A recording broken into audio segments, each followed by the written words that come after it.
Okay, it is 4:02, so we will begin this afternoon's webinar on financing your education. My name is John Mahoney. I'm the Vice Provost for Enrollment Management at Boston College, and that means simply that I oversee admissions and financial aid, the registrar's area, and student services.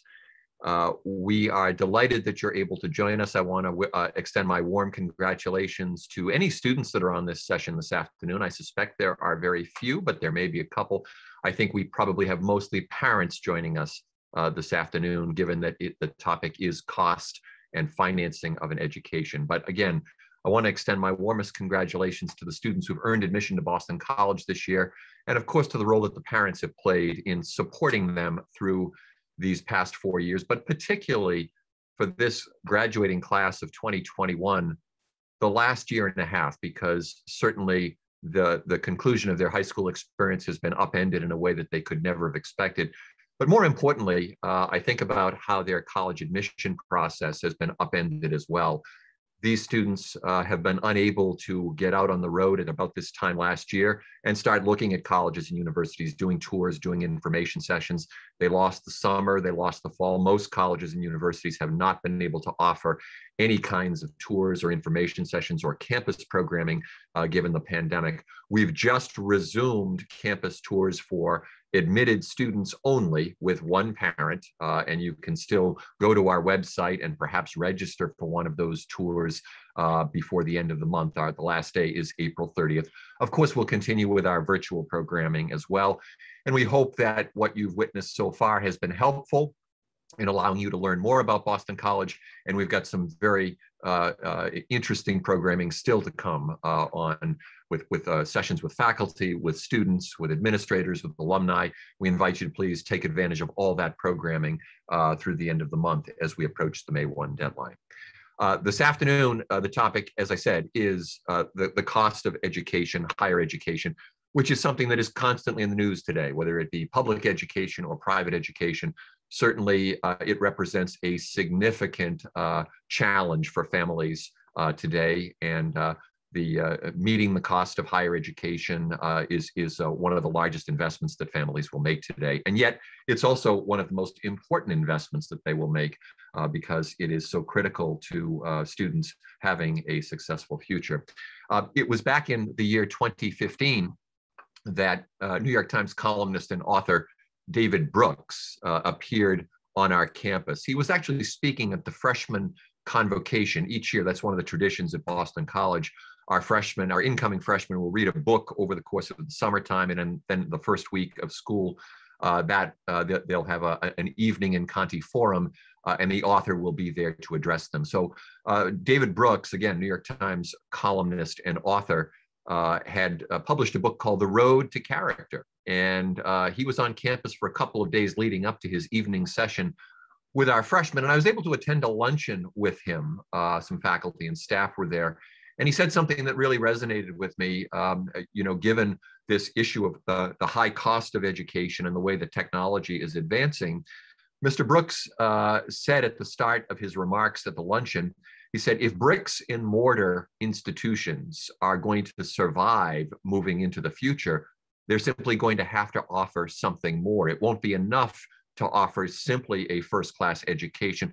There will have to be something more. And I remember thinking at the time, and I still think today, how beautifully that aligns with what Jesuit education is all about. You've probably learned some things already about Jesuit education. You'll have opportunities to learn more in the month ahead. But of course, BC as a Jesuit institution, we pride ourselves on offering not only a first-rate education, but so much more. There's a recognition in the Jesuit model of education that you students arrive on our doorsteps at the age of 18, really, when you think about it, the sort of the end of adolescence. You're here with us for 4 years and you leave us at the age of 22, young adulthood.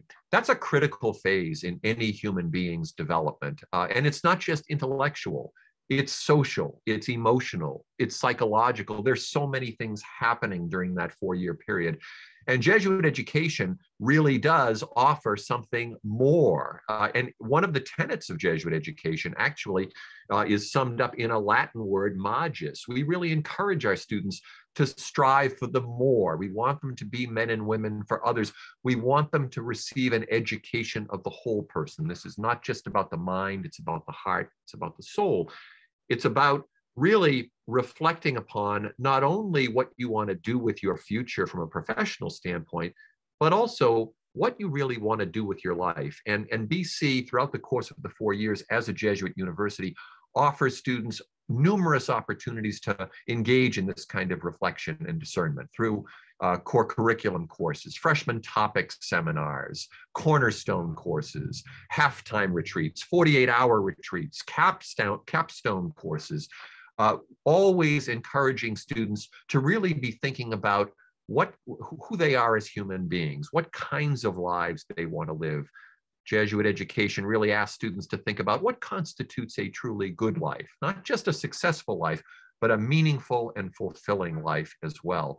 So we really believe that's the more, that's the magis, if you will, of Jesuit education. So we think that we respond to Mr. Brooks's challenge about offering more than just a first-rate education. However, we would be out of business today if we didn't offer a first-rate education. And we also have very good results that we can stand by in terms of what happens to our graduates. Now, our most recent data is from the class of 2019. We do a 6-month out survey. The Career Center here does a 6-month out survey. And for our graduates in the class of 2019, 6 months after graduating, 95% of them were either employed full-time, going to graduate school full-time, or involved in some kind of service program like the Peace Corps or the Jesuit Volunteer Corps, or some kind of post-baccalaureate fellowship like a Fulbright, for example. So 95%, and just 5% still in that reflection and discernment mode, thinking about what they're going to be doing. We have some data in on the class of 2020, but it's not finalized yet. I was speaking to Joe DuPont, who's the director of our Career Planning and Placement Center. That number of students who are employed full-time, going to graduate school full-time, or doing some kind of service or fellowship, at this point has dropped a couple of percentage points for the class of 2020. It's 93%. The data is not final yet, but we know that that is probably related to the coronavirus and what this country has endured over the last year or so. We have good results for our students. We also, with the class of 2019, reported a median starting salary for those graduates of $60,000 6 months out from graduation. So we believe in so many ways, both from a very pragmatic standpoint in terms of landing a job and earning a decent salary. Boston College is a worthwhile investment, but we really talk about the magis, the more, and what a BC education gives to students and how it sets them up to live meaningful and fulfilled lives. So at this point, we do want to delve directly into the issue of cost and financial aid. I'm really privileged this afternoon to be joined by a colleague of mine from our Office of Financial Aid. She's the Associate Director for Financial Aid. Her name is Melissa Metcalf. She's an experienced professional. She's worked at Boston College now for 23 years. And so I'm at this point going to turn it over to Melissa, who has a presentation for you. Please do feel free to use the Q&A function in your on Zoom to submit some questions. We will curate those questions and try to address as many of them before the 5 o'clock hour. At this point, I will turn it over to my colleague, Melissa Metcalf. Melissa, thank you for being here this afternoon. Thank you, John, for having me. Give me a second. I will share my screen with you.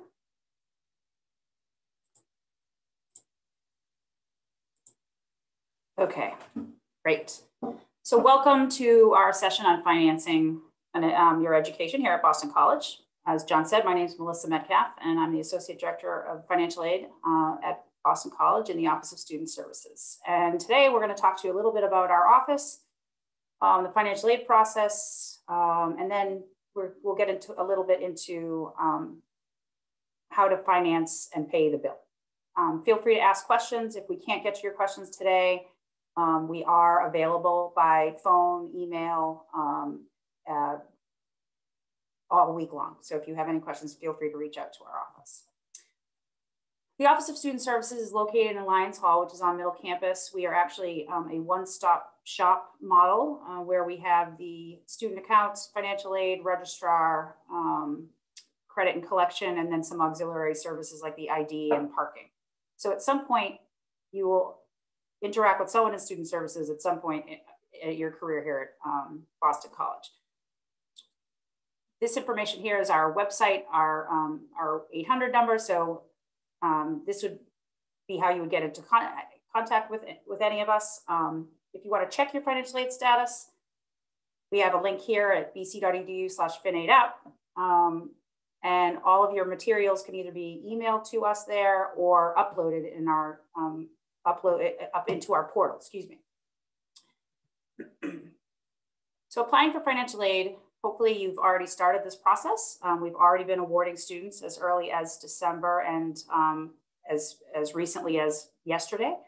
The application materials that are required for both federal and institutional financial aid are listed right here, but you can also find them on our website and at that link I just talked to you about in the prior screen.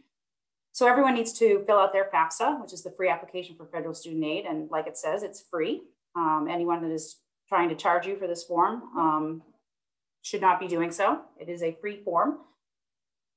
And this is what gives us a determination of eligibility for any federal eligibility for your federal loans or grant. We then also require students to do the CSS profile, and this would be at collegeboard.com. This might sound familiar to you because they're also the company that does the SATs. This helps the school determine need for assistance for any institutional funding. And then along with those two electronic forms, we ask that all families submit their prior year taxes. So this year we're looking at 2019 federal taxes, complete with all schedules and W-2s. This would also mean if you owned a business or if you were divorced or separated, we would ask for those returns as well.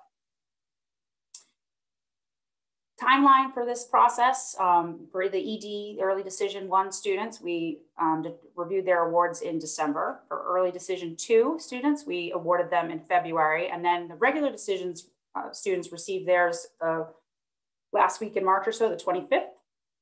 So anyone who has applied for financial aid should have a financial aid award at this point. If you do not have one, then you either need to go to the portal with your username and PIN, which you would receive through the application process through admissions, or you're missing information. And that link that I spoke about earlier, the bc.edu/finaid-app, can show you exactly what's required and what's missing in the financial aid application. If you have any questions or you think we've missed something or you have any concerns, please reach out to the Office of Student Services and we can help you figure out what might be missing. Everyone has till May 1 to determine to deposit at their school. This is obviously for Regular Decision students. At that point, we will take our deposited students and we will send you, here it's called a validation form. It's actually an incoming verification form. It's a form required by the federal government to verify all the information you've already told us. So we will send you that form. And upon receiving that form back, we will verify the file. So all those conditional awards that you're seeing on your portal will become a verified award. Nothing will change in your award unless that form supplies us with any new information that we didn't already know about. This is also the period of time where you would start your payment plan if that was an option for you. And I can talk a little bit about that in a few minutes. June is when we will send you our first e-bill. We will send you another one in July, and this bill will be due in August, usually around the 10th. And then November, we will send the bill for the spring, and that will be due in December, right before break, right before the holidays. So be prepared. This is also when we will start the financial aid application process for returning students. We will send, rather than doing the profile, you will do the Boston College financial aid application that we will email to students in December. So that's our timeline, just to give you some sense of how we process things. Here at Boston College, we award financial aid on the basis of need. We only have one merit program, and that's the Gabelli Presidential Scholarship, and those have already been determined. They're determined through the Office of Admissions. And like I said, they have been selected at this time. The rest of the financial aid that's coming from Boston College is need-based. And that assumes that the parent and the student are primarily responsible for paying for the college costs, and that Boston College will supplement that process. And in order to determine a family's need for assistance, we measure what a family is expected to contribute for that year through standard methodologies. We use the federal methodology, which is the Fafsa, and then we use what's called the institutional methodology, which is what is put out by the College Scholarship Services. Both are very similar in concept. They're looking at income, assets, number of people in the household, and number of students in college.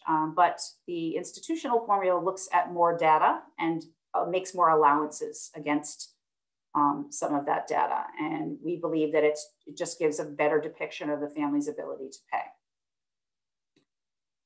Boston College has committed to meeting 100% of demonstrated institutional financial need for students here at BC.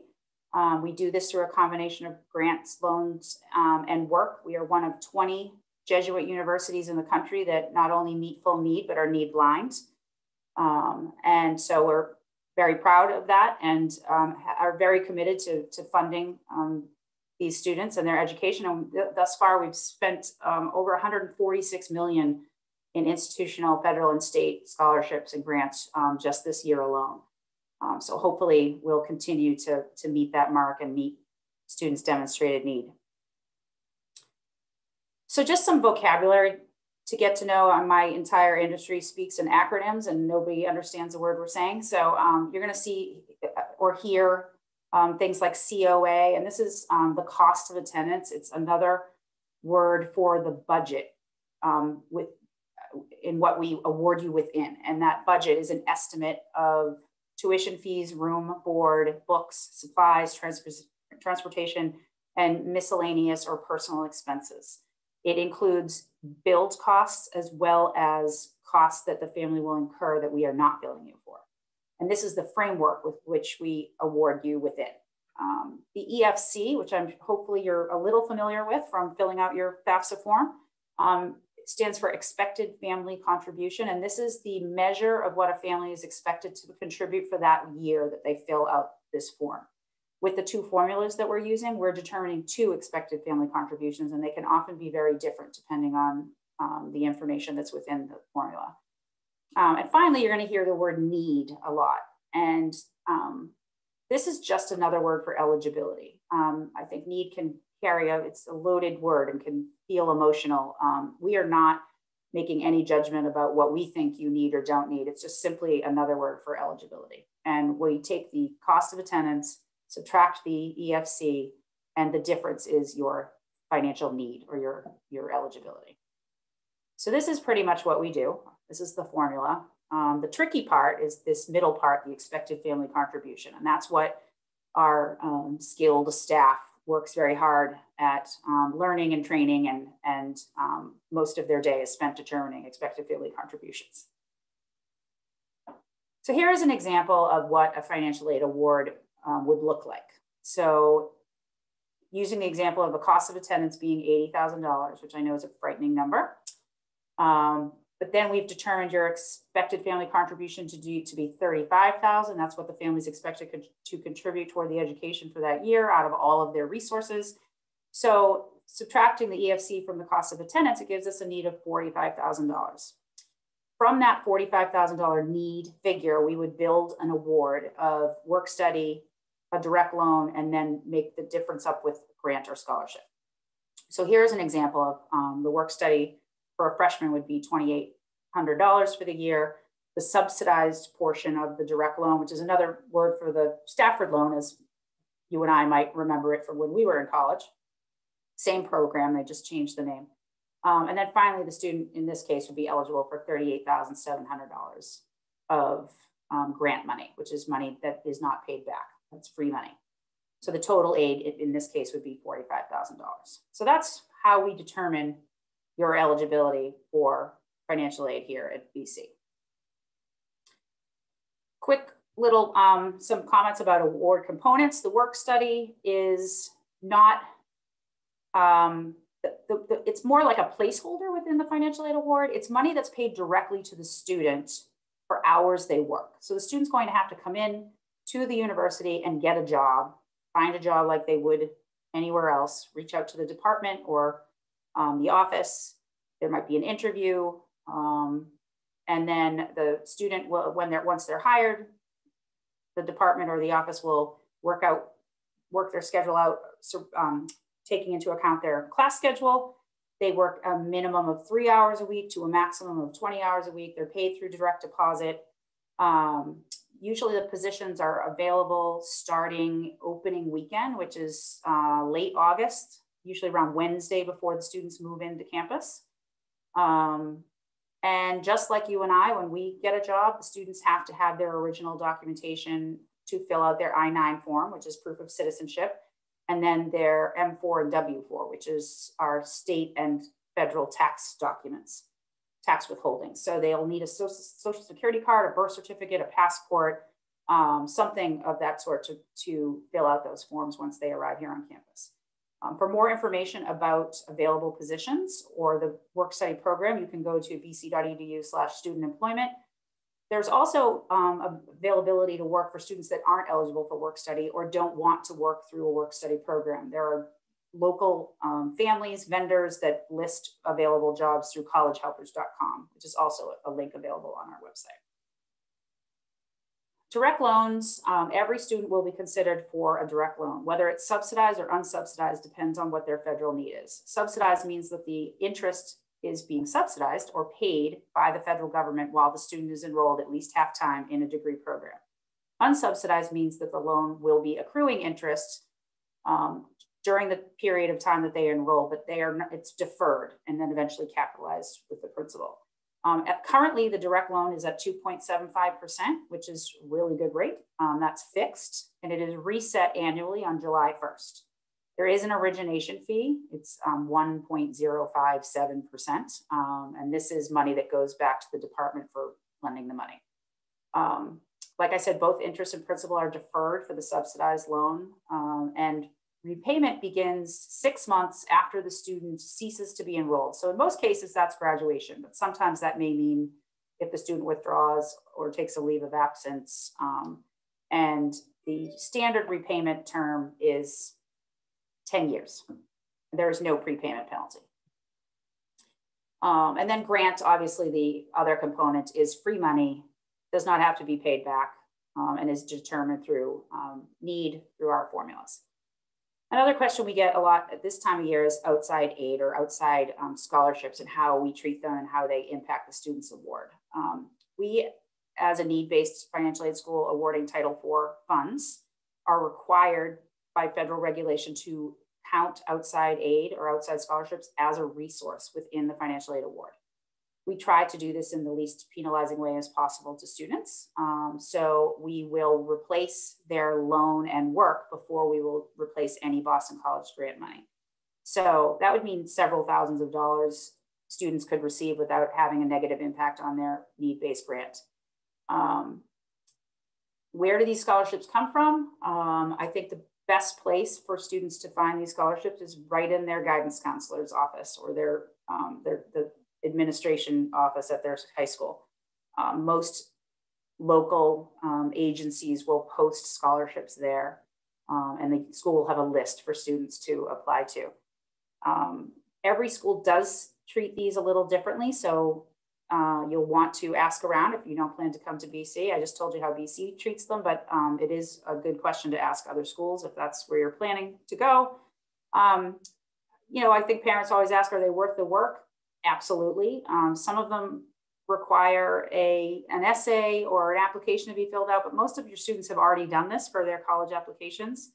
So for an hour or two worth of work, it may result in anywhere from, you know, $500 to a couple $1,000s that comes off the bill. That could be books, that could be fees. I mean, I think any little bit helps at this price. Here's some examples of other places to look for scholarships. Like I said, the high school guidance office, libraries, employers. You can ask your employer if they have scholarships. any civic organization in the area. And then there is a national scholarship search at fastweb.com. It's massive, and I'm not sure how, some of them are pretty obscure, but if you want to check out national scholarships that are available throughout the country, that is probably the best place to go. Okay, so now we can get into how to pay the bill. So hopefully you've applied for aid, we've awarded you, you've gotten your EFC, your expected failure contribution, and your financial aid award. And now you have to figure out how to pay the difference. We use this slide talking about past, present, and future income, because this is actually how the analysis works too. The analysis is not a cash flow analysis. It's not looking at what you have at the end of the day to give to BC. It's looking at your ability to pay over time through all resources. So it's looking at your past income, any savings or assets that you may have. It's looking at your present income, which is anything that's coming into the household in salary. And then it's looking at your future income, which is your borrowing power. So this is how the analysis is determining your ability to pay, but it's actually also how you can pay the bill. So using past income, you can use any savings that you may have. You might have a 529 plan or another kind of saving vehicle.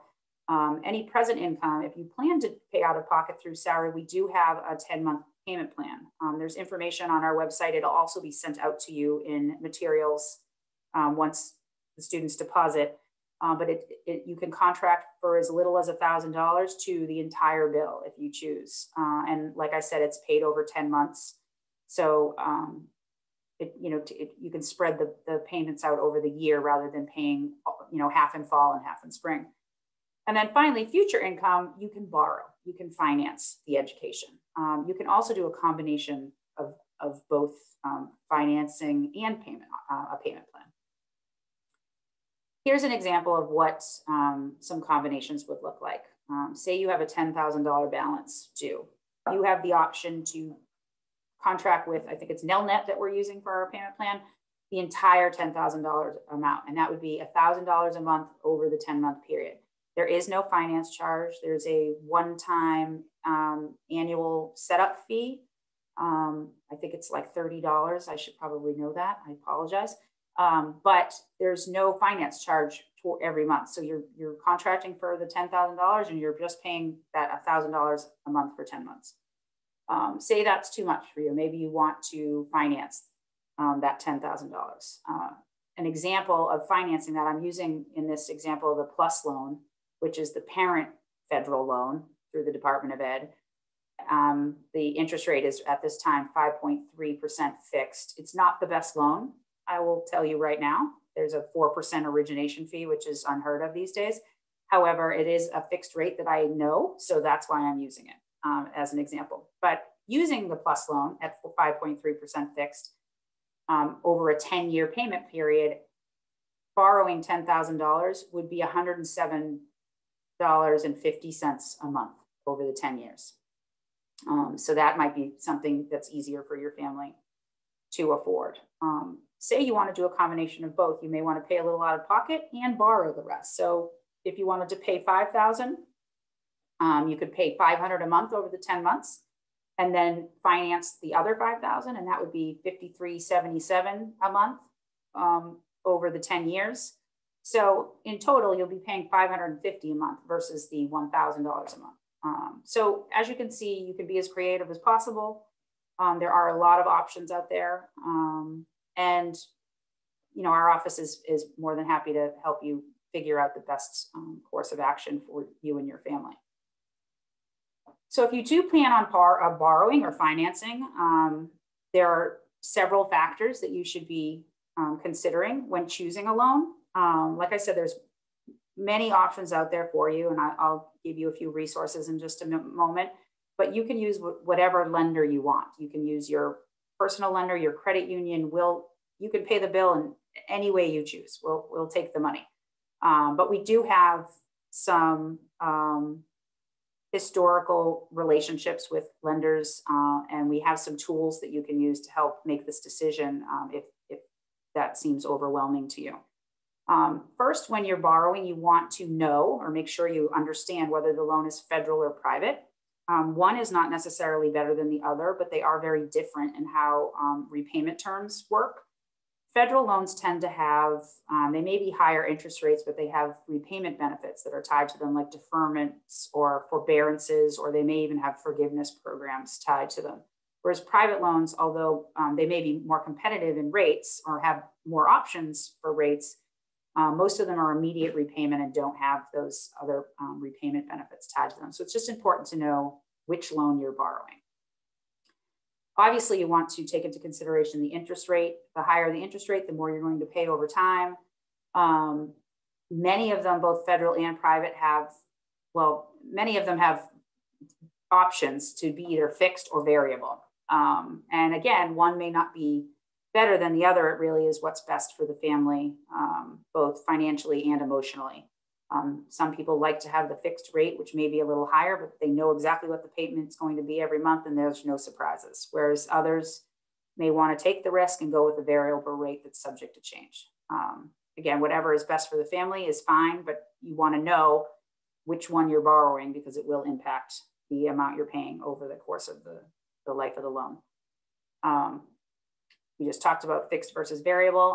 You want to know who the primary borrower is. Now, this seems silly, but the way these loans work, particularly the private loans, first of all, post 2008, I don't know of a lender that will lend to a student without a cosigner anymore. And thank God for that, actually. But at least as a freshman, there are some lenders that will lend to just a student without a cosigner as, you know, once they hit maybe junior year or so. But as an incoming freshman, every lender will require a cosigner. So if you're putting the debt in the student's name and it requires a cosigner, you're going to be paying a higher rate if the student is the primary borrower versus the parent being the primary borrower. And that just has to do with credit. You know, a student doesn't have credit, which is worse than having bad credit. So until they've built up a credit score, their rate is going to be higher because they're a higher risk to lend to. So just know, you know, there's one lender that has a parent and student loan, two products, same loan. One, the primary borrower is the student, one, the primary borrower is the parent, and they're totally different interest rates. So even though it's the same product. So you want to just be aware of who the primary borrower is and how that's impacting the interest rate over time. You want to know when the loan payment when the loan repayment begins. For parent loans, most loans begin repayment immediately. Student loans tend to defer through the time the student is enrolled, and then will go into repayment once they graduate. But you need to make sure that you understand which loan you're borrowing and when the repayment begins. If a parent were to borrow a loan for next year, half of it would be dispersed in the fall, late August, early September. The other half of it would be dispersed in January, and the loan will go into repayment anywhere from 45 to 60 days after the second disbursement of the loan. So once the loan is completely dispersed. So you're looking at going into repayment about March of next year for that loan. So you need to be prepared to be able to make those payments monthly. How much will the monthly payment be? This is, you know, seems obvious, but you want to make sure that you can afford the amount you're borrowing. You know, if it's more than you can afford each month, then you're really not setting either any of you up for success. And then finally, you want to make sure you want to be aware of how many years you'll be making the payments. What is the life of the loan? What's the term of the loan? Standard loan terms for educational loans, 10 years. But there are also options for 15, 20, and then you can even either refinance or consolidate your loans at 25 years. Obviously, the longer your loan term, the more you're paying over time, but sometimes you may need to stretch the life of the loan in order to get the payment down, and that's fine. Those options are available to you. You just want to be aware of how long you're going to be making these payments. Here's some resources on direct lending. The direct loan is the loan that the student is being awarded in their financial aid award. It is also the site where a parent would apply for the PLUS loan, which stands for Parent Loan for Undergraduate Students, but it's the parent federal loan. In order for the student to borrow their direct loan, they do need to do some things on the Department of Education's website. I've provided the link here. It is also on our website as a link. The student needs to do entrance counseling as well as sign their master promissory note. The entrance counseling is just it's set up like a quiz, and it explains the rights and responsibilities of borrowing a loan. And then the master promissory note, which is good for 10 years, is that it's, as I'm sure you know what a promissory note is, it's their commitment to repay the loan. And those things have to be done on the Department of Ed's website before we can disperse any funding here at Boston College. In order to sign your loan, you have to use your Fafsa ID, which is what you use to sign your Fafsa. And if you forget what it is or you need to set that up, I've provided the link here for that as well. Also on our website. Here are some other resources for you, just general information. Again, our website has all of this information on it if you want to peruse it someday. There's quite a bit of information out there. If you go to the alias Undergrad Aid, it'll take you right to the beginning. Studentaid.gov is the Department of Ed's website. Collegeboard.org, and it looks like I have a typo there. Sorry about that.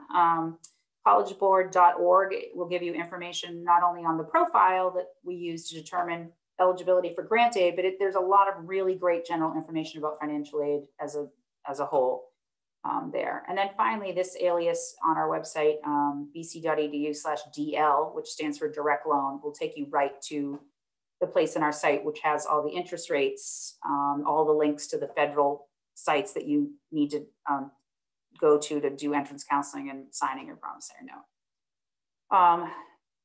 As far as long-term financing goes, BC has done a bit of the work for you and has provided some tools on our website where you can search private or alternative lenders and compare and contrast depending on what's important to you, whether that's interest rate or APR, parent or student. The first place I would ask you to go to is our payment options page. This has information about our tuition insurance, private loans, federal loans, our payment plan. So it's a really good place to start for families. If you go to our alt loans section of our website, which is under types of aid, you're going to find two tools there. One is ELM or ELM Select, and this is a place where we list our historical lenders that we have relationships with, and you can compare and contrast and find out what might be the best option for you. We also have a tool called Credible, which is it's kind of like a nerd wallet or one of those Travelocity type websites where you can enter your information and it'll do a soft credit check. So it's not hitting it's not impacting your FICO score, but it'll do a soft credit check and bring up all the lenders that partner with them that you're eligible, that you'd be approved for a loan. So that can often kind of narrow down some of the choices for you as well. Both are free, both are, they're not selling your information. We work well with both partners, so feel free to take advantage of those tools. I think they're very useful. Finally, we're here for questions. I will say one thing before I get into the last minute tips. We do have an appeal process at Boston College. However, the appeal process has to be in the form of some kind of change in information that we can plug into our formula. So if someone loses a job or there's extenuating circumstances in the family, medical bills, God forbid the death of a parent, those things are things that we can work with and make a data element change within our formula. There is an appeal form on our website that we would ask you to fill out. We'd ask you to provide documentation. And then it may be that we continue to do this appeal for you for 4 years out during your student's career here at Boston College. My suggestion would be if you feel like your information is not being represented correctly or that we've made a mistake or that we've missed something or something has happened, I would recommend that you reach out to your financial aid counselor. Every student is assigned a counselor by Alpha split. So you will have that counselor in theory for the entire 4 years that your student is here at Boston College. And I would suggest that you you reach out to them and talk to that person about what the issues are. And it may be very simple in the ways that we can help you, or it may be more complicated, but we are here to help you. There are certain things that we may be able to do either, if not now, we could do them later on in the year once more of 2021 has gotten underway, or we may do what's called a mid-year review where we'd ask for actual taxes from this current year in January. Either way, we are here to help if we can. And I would recommend you reaching out to someone on our team. So final tips for this process. Here at BC, you want to put your EAGLE number or social security number on everything you send in. Obviously, people are very protective of their social security numbers, which is why your student has an EAGLE number. But there are lots of John Smiths. So you want to make sure that your student's unique EAGLE number is on any documentation you send, so we link it to the correct file. You want to pay attention to deadlines. Again, you may be considering another school and not coming to BC, but every school does their financial aid process differently. And if you miss a deadline, you could be missing an opportunity for aid. You want to keep copies of what you send. We are human and we are processing thousands of pieces of paper. And although we're uploading and everything's web-based nowadays, it's easier if you have a copy stashed safely somewhere so we can process things quickly if something were to be lost. When filling out your forms, particularly your Fafsa or your profile, you want to guesstimate. Don't wait until you have taxes filed or until the spring to fill out these forms, because again, you may be missing a deadline. You're not going to get in trouble if your information is not perfectly accurate. We will make corrections for you based on tax returns. So you want to make sure that you're meeting those deadlines and getting those forms in as soon as possible. And finally, and I think most importantly, you have to make sure that you are thinking about how you're going to pay for this all 4 years and not just how you're going to get through the fall. We all get caught up. I have a college age student as well. We all get caught up in getting our students in the door to their favorite school, and we're thinking about paying this one bill, and we fall short of sometimes the next 4 years. So I recommend this be a family conversation. You talk about the sacrifices that you're going to make and the financing that may be happening and the costs. So all of the whole entire family is invested in the process. And you want to make sure that this is something that you can do for 4 years, because it's a terrible thing when, a family the student has to leave or transfer, junior year because it's not working for the family. And finally, I would ask questions. That's what we're here for. There's a whole staff. And even though we may not be in the office at the moment, we're working remotely. We are working every day, all day long, and we are available to answer your questions. And we're happy to speak with any of you at any time. So with that, I think we can open it up to any questions. Hopefully I didn't miss anything. And I am going to turn it back over to John. Thanks, Melissa, for an extremely comprehensive presentation. And as you know, we've got some great colleagues working behind the scenes with us, and they have been doing a great job of answering many of the questions that have come in.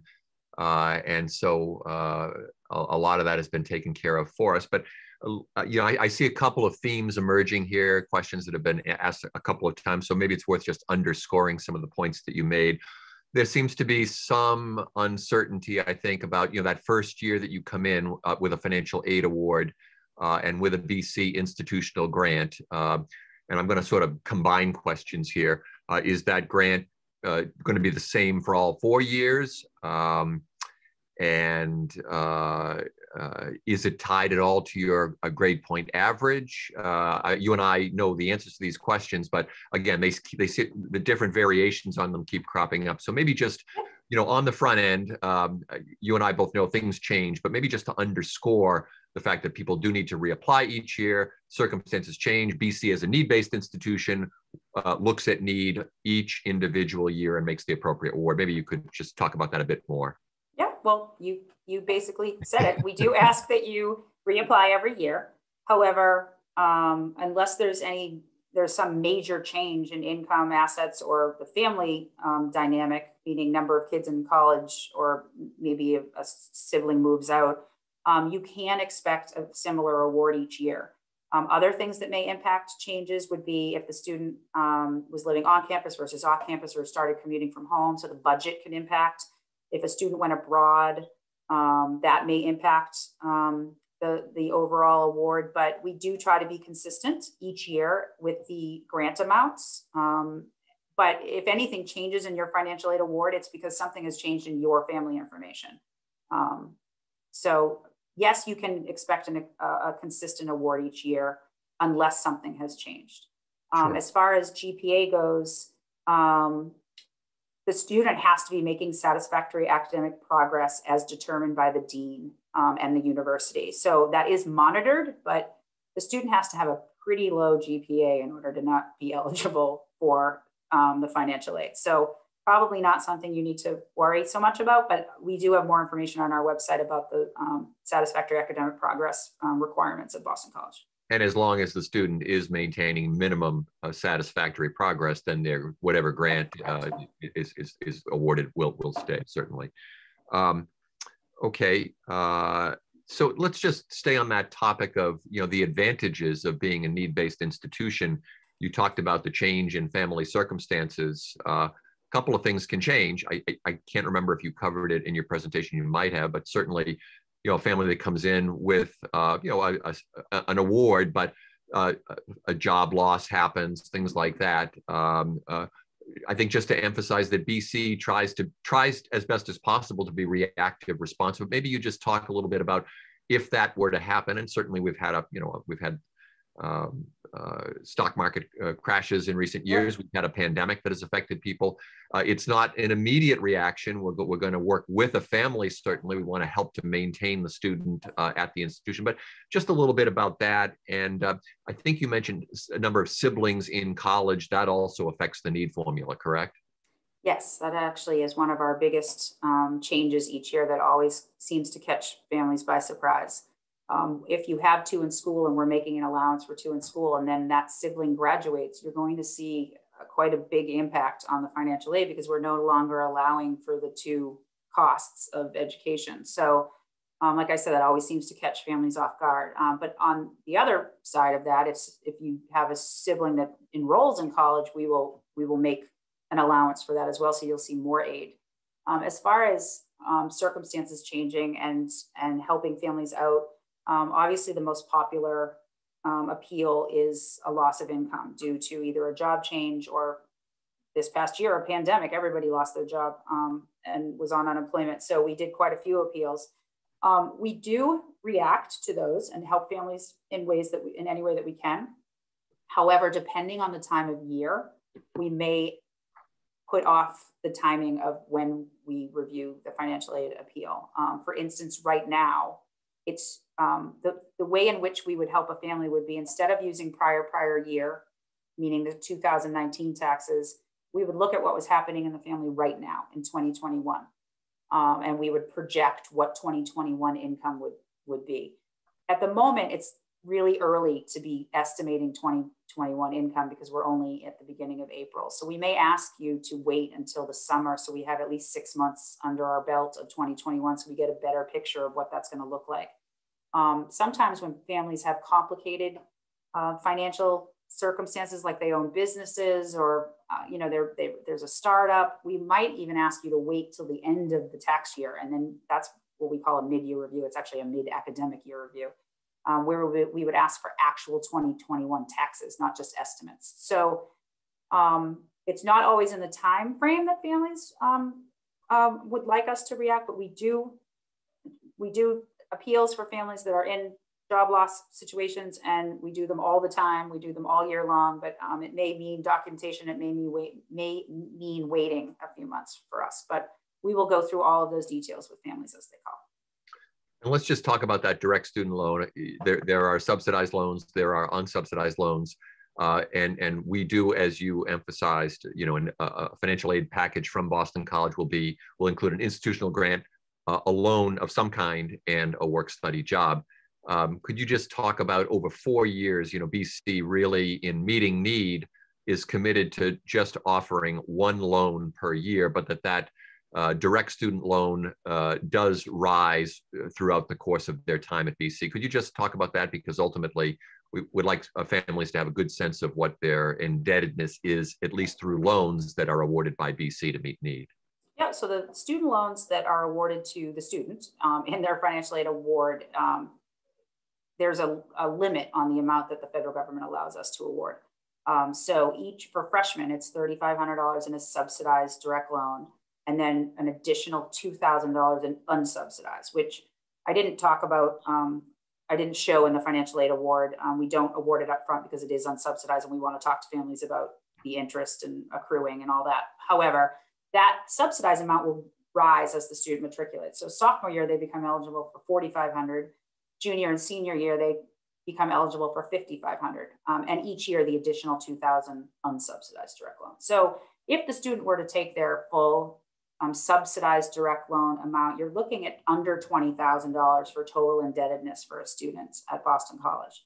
Now, if the student is being asked to cover the parents' portion of that contribution, which sometimes happens, then the student may be leaving with more debt, but that's not debt that's being awarded by Boston College. That's debt that this family is taking on to cover the portion of their contribution as determined through the formulas. But Boston College is very committed to keeping the indebtedness down and keeping it under $20,000.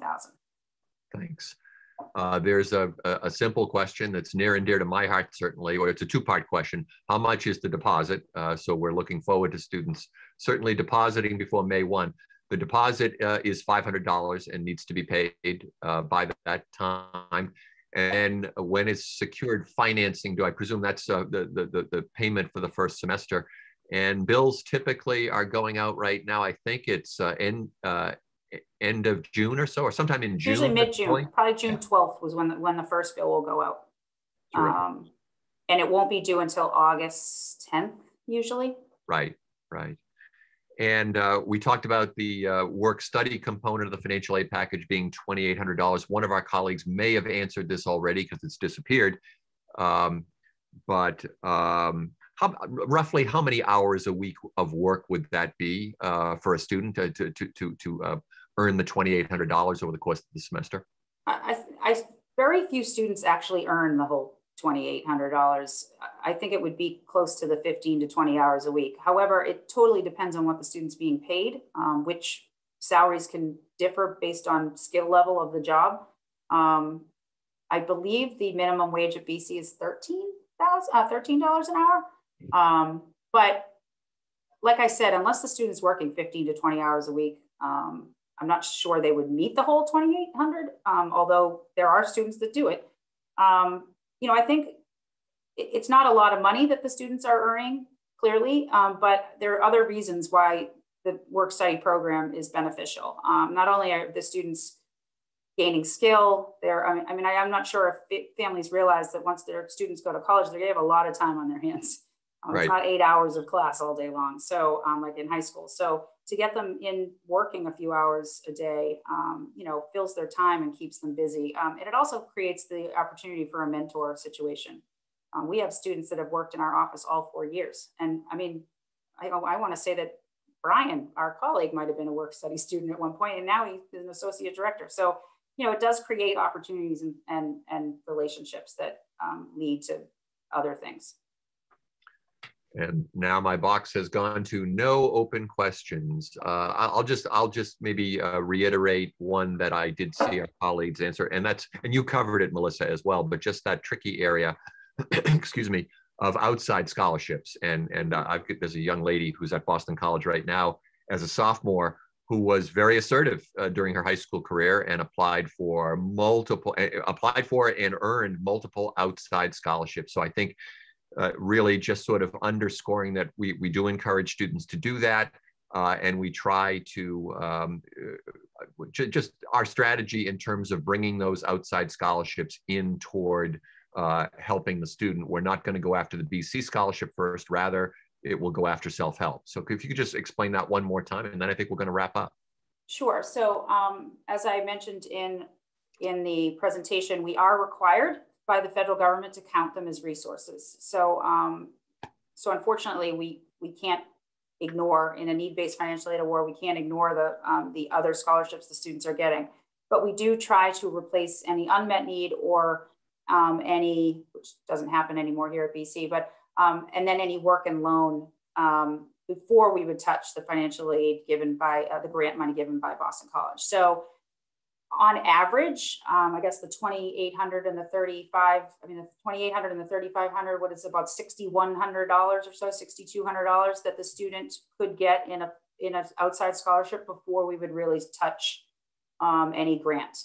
So that's quite a bit of money. So unless you have a student that's really, has really done a lot of work and received more than 6,200, then most students will not have a negative impact by any outside scholarships.